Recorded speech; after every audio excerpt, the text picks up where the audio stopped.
Waalaikumsalam. Perkenalkan, nama saya Wida Nurdina dari SMP 2 Banjarsari akan melaporkan OJR yang telah saya lakukan di lab laboratorium IPA SMP 2 Banjarsari. Adapun untuk pendahuluan terdiri dari latar belakang, kemudian dasar hukum, tujuan, kompetensi dasar, studi program dan manfaat. Nah, untuk latar belakangnya berdasarkan dari situasi yang terjadi di laboratorium sekolah saya, yaitu yang pertama kurangnya kemampuan dalam mengelola laboratorium. Kemudian yang kedua, kurang memadai baik secara kualitas maupun kuantitas tenaga laboratorium. Untuk di laboratorium saya kebetulan tidak ada tenaga laboratoriumnya, mungkin hampir sama ya di sama laboratorium itu juga. Kemudian yang ketiga, kemampuan dan penguasaan guru terhadap peralatan dan pemanfaatan bahan masih belum memadai. Yang selanjutnya, banyak alat-alat laboratorium dan bahan yang berminat yang perlu diadakan kembali. Maka kemarin dengan pantauan bahan banyak yang melewatkan. Kemudian yang selanjutnya, laboratorium jarang digunakan untuk praktikum. Dan dari situasi ini, maka sangat dibutuhkan sekali pelatihan bagian strategi terkait pelatihan laboratorium juga. Saya khususnya mendapatkan pengetahuan tentang menarik pengelolaan laboratorium sehingga laboratorium di Banjarsari bisa dipergunakan secara optimal. Nah, kemudian dasar hukumnya merujuk pada Permendiknas nomor 20. Kemudian tujuannya untuk meningkatkan kompetensi manajerial dan kompetensi profesional guru IPA, SMP atau SMA yang diberi tugas tambahan sebagai kepala laboratorium. Nah, untuk kompetensi dasarnya ada dua, yaitu kompetensi manajerial dan kompetensi profesional. Di mana kompetensi manajerial ini yang pertama yaitu merencanakan kegiatan pengembangan laboratorium sekolah, yang kedua mengelola kegiatan laboratorium sekolah, yang ketiga membagi tugas teknisi dan laboratorium sekolah, selanjutnya memantau sarana dan prasarana laboratorium sekolah, yang selanjutnya mengevaluasi kinerja teknisi dan laboratorium serta kegiatan laboratorium sekolah. Itu kompetensi manajerialnya. Nah, untuk kompetensi profesionalnya, yang pertama menerapkan gagasan, teori, dan prinsip kegiatan laboratorium sekolah. Yang kedua memanfaatkan laboratorium untuk pendidikan dan penelitian di sekolah. Yang selanjutnya menjaga kesehatan keselamatan kerja di laboratorium sekolah. Jadi itu yang diharapkan setelah mengikuti pelatihan pengalaman ini. Kemudian ada manfaatnya. Yang pertama meningkatkan profesionalisme kepala laboratorium IPA. Yang kedua meningkatnya layanan laboratorium untuk pembelajaran IPA. Yang ketiga terjalinnya kerjasama antara BPD Jakarta dengan Dinas Pendidikan Provinsi atau Kota dalam upaya peningkatan mutu pendidikan dan mutu pendidikan khususnya. Untuk pelaksanaan kegiatan OJR-nya, waktunya mulai dari Senin tanggal 24 Juni sampai Selasa tanggal 16 Juli 2024. Tempat pelaksanaannya yaitu di laboratorium IPA SMP 2 Banjarsari. Sasarannya guru IPA SMP yang diberi tugas sebagai tambahan kepala laboratorium. Nah, untuk jadwal dan rincian kegiatannya, next. Nah, hasil dan pembahasan.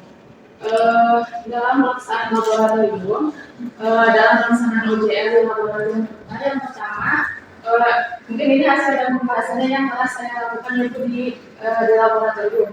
Yang pertama dimulai dari membersihkan laboratorium karena memang laboratorium di tempat sekolah saya mengajar itu memang kurang digunakan, jarang digunakan. Karena apa?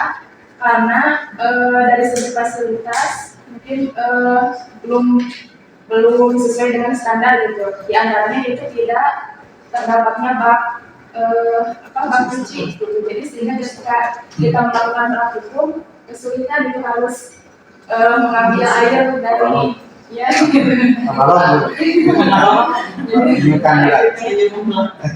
makanya sering praktikumnya sering kelas gitu, jadi jarang digunakan dari itu.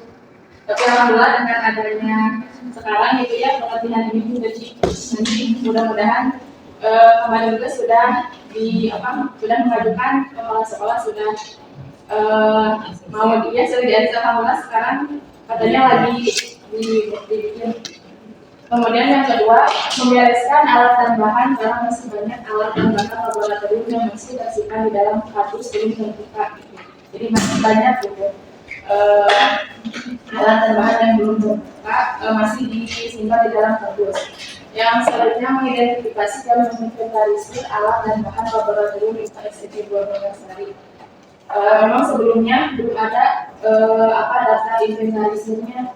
Kebetulan saya baru 3 tahun di Bidang belum lama gitu di sana, jadi belum dilihat pun belum ada data inventarisir yang sebelumnya gitu. Jadi mungkin dari awal pas kebetulan saya ikut kegiatan ini, jadi langsung benar-benar langsung diterapkan gitu, langsung dibikin data inventarisnya, kemudian dibenahi lah dari mulai kebersihannya gitu. Kemudian yang ketiga, menyusun administrasi laboratorium IPA. Kebetulan memang tidak ada administrasinya di laboratorium saya sebelumnya. Kemudian menyusun pos atau prosedur standar, membuat panduan praktikum atau LKPD, kemudian membuat RAB untuk diajukan ke bagian satgas untuk melengkapi sarana dan prasarana yang belum ada seperti tadi bak air, kemudian peralatan P3K, pemadam kebakaran dan beberapa alat laboratorium yang belum ada. Selanjutnya membuat RPL. Jadi setelah kegiatan ini, nanti saya sudah membuat rencana tindak lanjutnya. Jadi apa yang akan saya lakukan nanti setelah kegiatan ini dilakukan.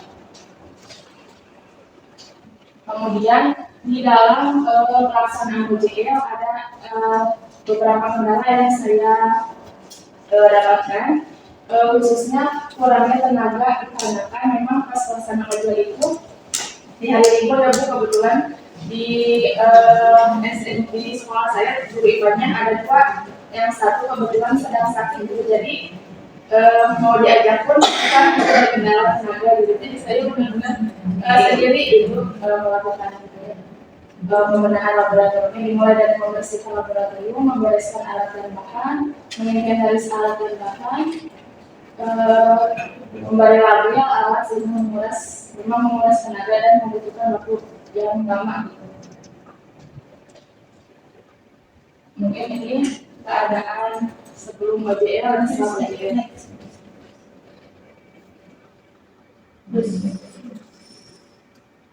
Sebelumnya ini belum ada data tertingginya, sekarang sudah dari sini.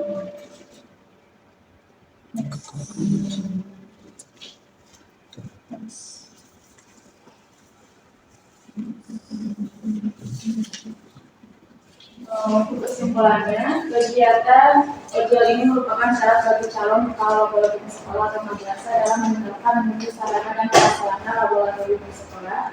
Yang kedua, kegiatan OJL ini diadakan untuk meningkatkan pemahaman tentang fungsi dan peran laboratorium IPA dalam mendukung proses pembelajaran mata pelajaran IPA di sekolah. Untuk rekomendasinya, kegiatan OJL ini merupakan kegiatan yang sangat bermanfaat bagi peserta diklat karena setiap materi yang didapatkan itu harus langsung diterapkan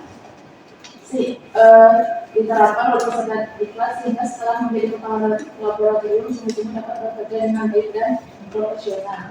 Selanjutnya, program pendekatan buku sarana dan prasarana perlu memperlukan dukungan dari pemerintah dan masyarakat agar mendukung kompetensi guru semakin meningkat, sehingga kegiatan pelatihan kepala laboratorium terus dilanjutkan pada tahun mendatang.